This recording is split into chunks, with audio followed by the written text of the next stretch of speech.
As you may have read or may not have read on the internet, I was born in a snowbank.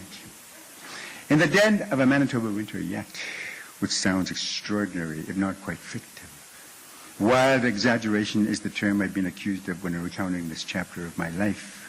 But where those vile insinuations come from is that 90% of Canadians reside in that very narrow strip of land that hugs the American border, so know very little about the true North, strong and free.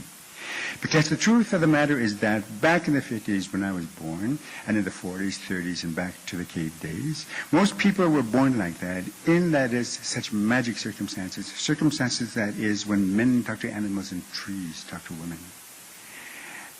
It was par for the course. We're a northern people. Northern people are an extraordinary people who were born on an extraordinary land. I mean, not much further north of us, for God's sake. People were born in houses made of ice. They're called igloos. People were born on ice floes, which, in their own way, are icebergs of sorts.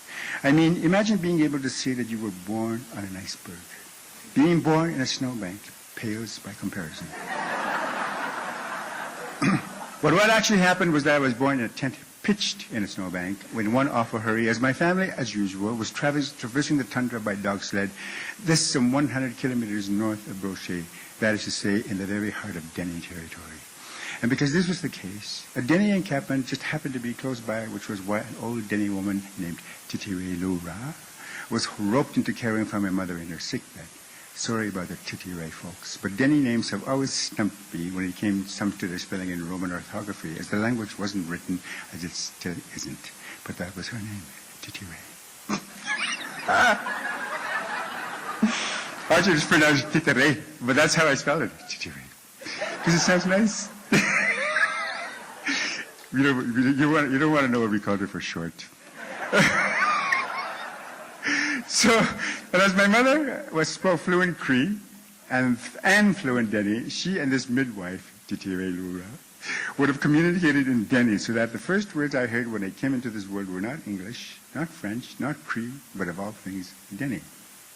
The Dene language belongs to the earth. It comes from the earth. It sounds like the earth.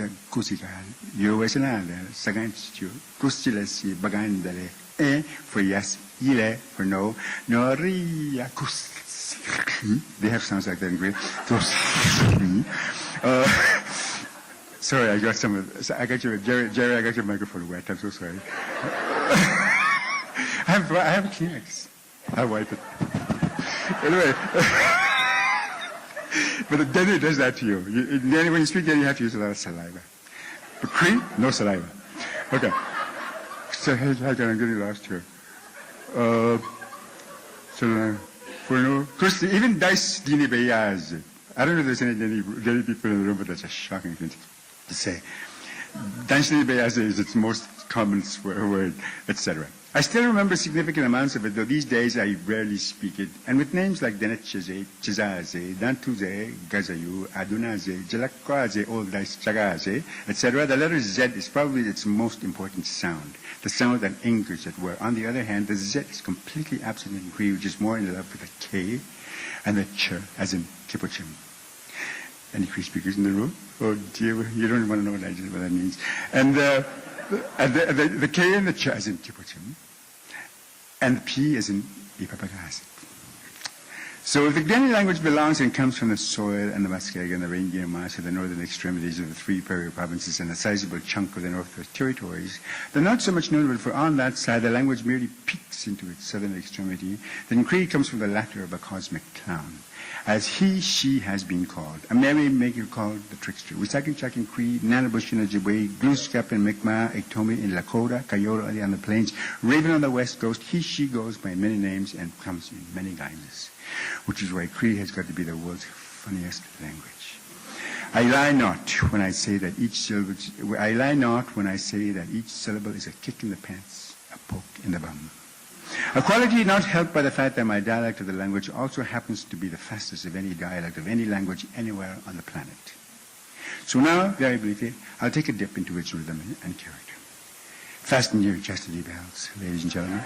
That's going to be a bumpy ride.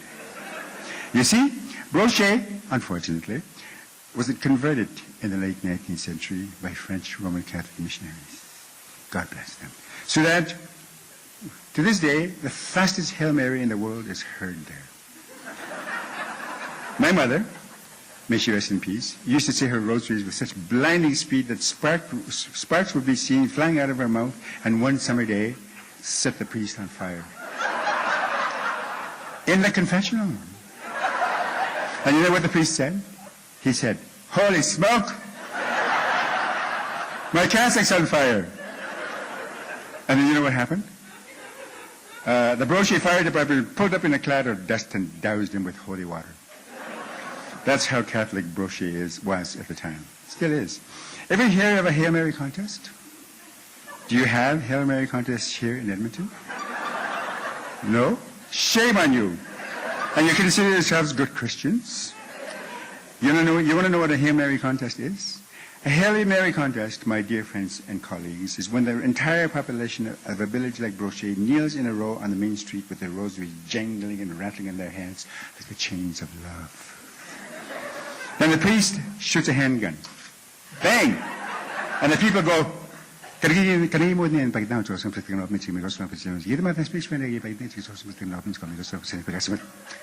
see? I just won the Hail Mary contest. Give me $10.